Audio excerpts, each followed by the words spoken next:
সবার একটা দুনিয়াতে বাঁচার একটা ইচ্ছা থাকে। এখন একটা পর্যায়ে আছে যে আমার আসলে চিকিৎসাটা দরকার, যে কোনো ভাবে হোক আমার চিকিৎসাটা হওয়া চাই। কান্না ভেজা চোখে বাঁচার আকুতি মাত্র ৩০ বছরের আলেম এনামুল হাসান ফারুকীর। তার শরীরে বাসা বেঁধেছে মরণব্যাধি ক্যান্সার, তাও এ রোগ চলে গেছে চতুর্থ পর্যায়ে। চিকিৎসার অভাবে জীবন মৃত্যুর সন্ধিক্ষণে তিনি। জীবন প্রদীপ নিভে যেতে পারে যে কোনো সময়ে। আমার দুইটা সন্তান আছে, বাবা হিসেবে ওদেরকে বুকে নিতে পারি না, কারণ সেই শক্তি আমার নাই। আমার অসুস্থতা এখানে, ব্যথা যন্ত্রণা এখানে, সেটা আমি ওদেরকে বুঝাইতে পারি না। ফারুকী বাংলাদেশের বিভিন্ন হাসপাতাল ছাড়াও ভারতের সিএমসি হাসপাতালেও চিকিৎসা করিয়েছেন। চীনের গুয়াংজু মডার্ন হাসপাতালে কথা বলে জেনেছেন বাঁচার জন্য অপারেশন করতে খরচ পড়বে প্রায় ৮০ লাখ টাকা। চায়না গুয়াংজু মডার্ন ক্যান্সার হসপিটালে যোগাযোগ করেছে, ওনারা রিপোর্ট দেখেছে, ওখানে চিকিৎসা প্ল্যান পদ্ধতি ইত্যাদি ওনারা আমার ট্রিটমেন্ট পাঠিয়েছে।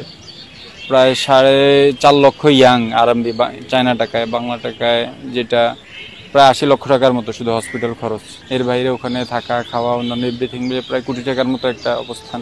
চট্টগ্রামের দারুল উলুম হাটাজারি মাদ্রাসায় দাওরায়ে হাদিস ও কোরআনে মুফাসসির শেষ করে হেফাজতে ইসলামের সাবেক আমির আল্লামা জুনায়েদ বাবুনগরীর একান্ত সচিব হিসেবে কাটিয়েছেন অর্ধযুগ।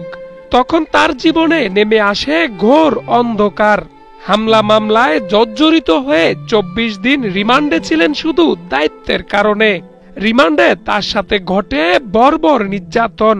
ফারুকী জানান, ক্যান্সার হওয়ার পিছনে রিমান্ডের নির্যাতন অন্যতম কারণ। রিমান্ডের সেই নির্মম নির্যাতনের পরবর্তীতে এখন আমার এই করুণ অবস্থা দাঁড়িয়েছে। দেবী কেশর চক্রবর্তী বারবার বলেছে যে তোর এমন হাল করে দিব যে তোর জীবন শেষ করে দিব, তুই আর ঘুরে দাঁড়াতে পারবি না, উঠতে পারবি না, দেশেও চিকিৎসা করতে পারবি না। নোয়াখালী জেলার চাটখিল উপজেলার বাসিন্দা ২ সন্তানের জনক এ আলেম জানান, হেফাজতের আমিরের সাথে বিশ্বাসঘাতকতা করেননি বলেই তার জীবনের আজ চরম দুরবস্থা।